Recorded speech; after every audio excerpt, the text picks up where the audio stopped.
The far right is getting stronger in Germany, and the far-right party, AfD, is becoming more and more radical, Germany's domestic intelligence service has warned.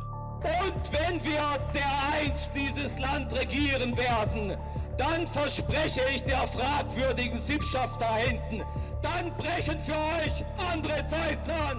With their anti-refugee, anti-LGBTQ and anti-government politics, the Alternative for Germany party is at an all-time high in the opinion polls. The AfD accuses its political opponents of having betrayed Germany. And one of the party's stars, Björn Höcke, presents himself as Germany's savior. Die deutsche Nation nicht verhandelbar. Der Osten steht auf. Holen wir uns unser Land zurück. Ich danke euch. The AfD could even become the strongest political party in much of eastern Germany. Regional elections in several German states are set for 2024, and the AfD is leading polls. The other parties, as well as experts on right-wing politics, are sounding the alarm about the AfD's rise. Some have even termed it a neo-Nazi party. How much truth is there to the accusation that the AfD is not just a right-wing extremist party, but crosses the line into neo-Nazism? In Germany, the term Nazi is taken extremely seriously. The Nazis under Adolf Hitler were responsible for the Second World War and the murder of millions of Jews and people of other minorities. That's why all fascist and Nazi parties were banned in Germany after the Nazis' defeat, which ended World War II. The AfD has rejected allegations that it is a neo-Nazi party, claiming that now anyone in Germany who is against the government or against immigration is called a Nazi. When people talk about the AfD in connection with National Socialism, they are often referring to Björn Höcke. He's the parliamentary group leader in the Thuringian State Parliament and likely the AfD's most influential politician, and one of its most radical. In 2010, he took an active part in a demonstration organized by neo-Nazis and recorded on camera.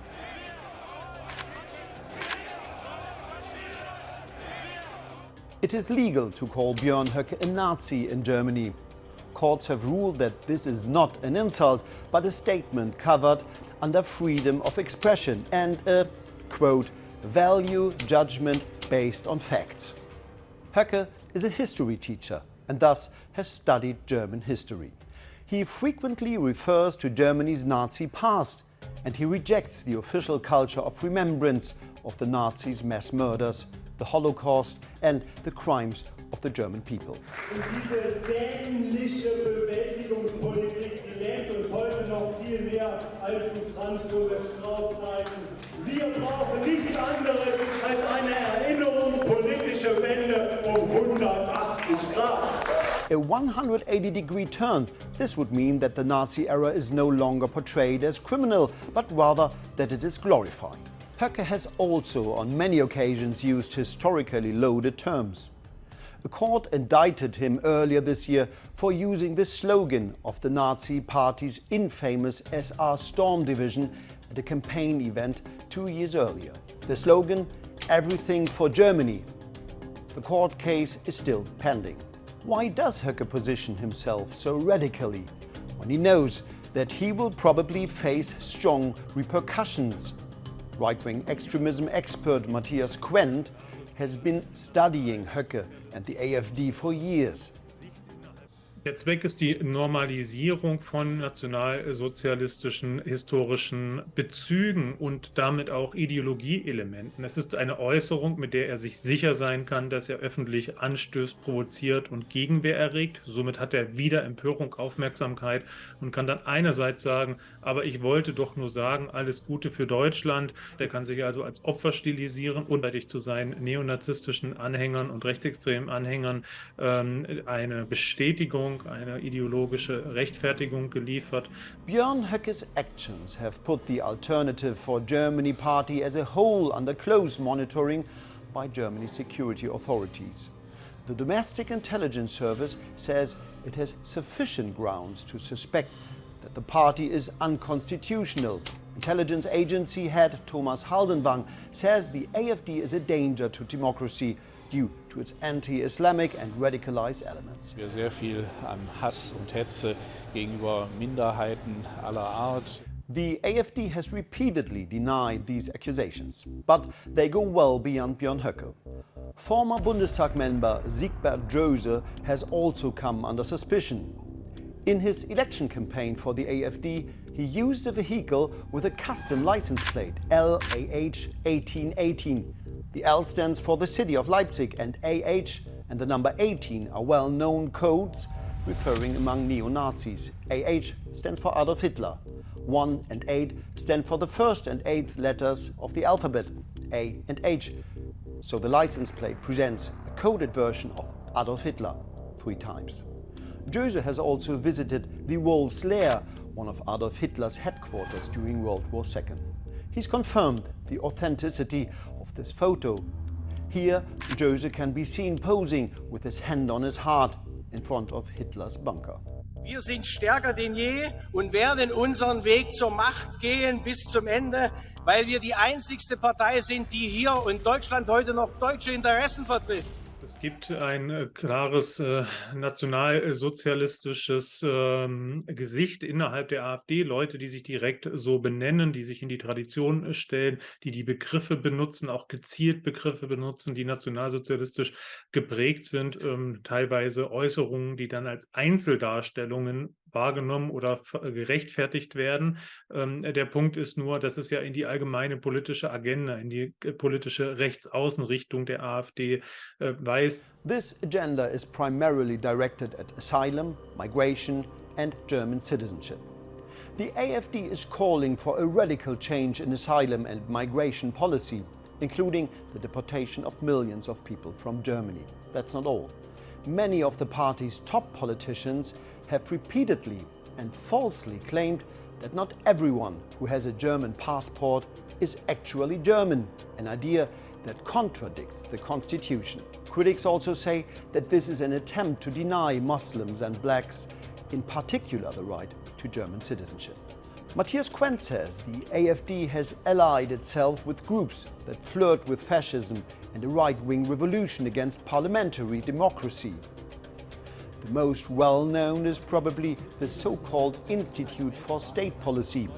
Here we see the Institute's Götz Kubitschek in a discussion with AfD politicians.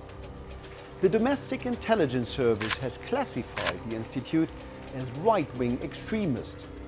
The right-wing extremist institution and the AfD have a very close relationship. Current AfD co-leader Alice Weidel praised the institution as a training center for her party in 2019. Und es ist ganz wichtig, Herr Lehnert hat es gerade angesprochen, dass wir unseren Nachwuchs fördern. Und der Nachwuchs sitzt eben hier und ich bedanke mich bei euch für Ihr Kommen. Vielen herzlichen Dank dafür.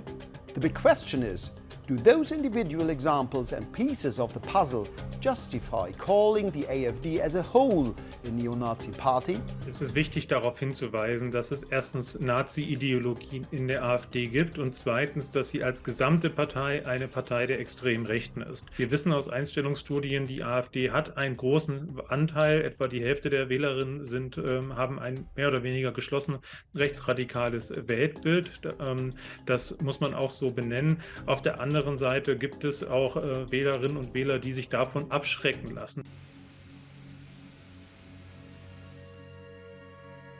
This man has a very clear opinion of the question whether the AfD is a neo-Nazi party. His name is Niklas Frank. He has spent his life dealing with the legacy of National Socialism and the crimes of the Germans. He is the son of one of the Nazis' highest profile war criminals, Hans Frank. As Hitler's Governor General for occupied Poland, Hans Frank organized the mass murder of millions of Jewish people and other groups. He was condemned to death at Nürnberg and executed in 1946. Ich verachte ihn sehr, aber ich weiß, dass alles, was er repräsentiert hat, ganz stark am Leben ist. Der hat 2 Stereotypisten gehabt als Generalgouverneur in Polen. im besetzten Polen, die hat er alles mitschreiben lassen, was er öffentlich geredet hat. Da können Sie das Ganze eigentlich umschichten, brauchen nur immer AfD hinzuschreiben. Da ist absolut deckungsgleiche Denke. Niklas Frank warns that the rise of the AfD is a signal that the inhuman hatred of the National Socialist era is also on the rise again. Das ist für mich eine tektonische Verschiebung. Die rassistisch-antisemitische Platte legt sich ganz langsam über die liberale und demokratische. Da kommen natürlich wie bei allen tektonischen Verschiebungen Erdbeben. Wie zum Beispiel in Nordhausen hat man jetzt nicht den AfDler gewählt. Das sind ganz kleine demokratische Vulkanchen, die nach und nach absterben werden. So to recap, there is plenty of evidence showing connections between AfD politicians and the language or ideology of the Nazis. The AfD itself has confirmed many individual cases, but it vehemently rejects the accusation that the party systematically follows Nazi ideology and language. And in the past, it says, it has kicked out members who were found to have right-wing extremist connections. But right-wing extremism researchers like Matthias Quent don't think that's credible. That's why they warn that the AfD is a menace to society. They are sounding the alarm so that Germany's murderous history of National Socialism does not repeat itself. They say that society must take drastic action against racism, anti-Semitism and anti-democratic attitudes.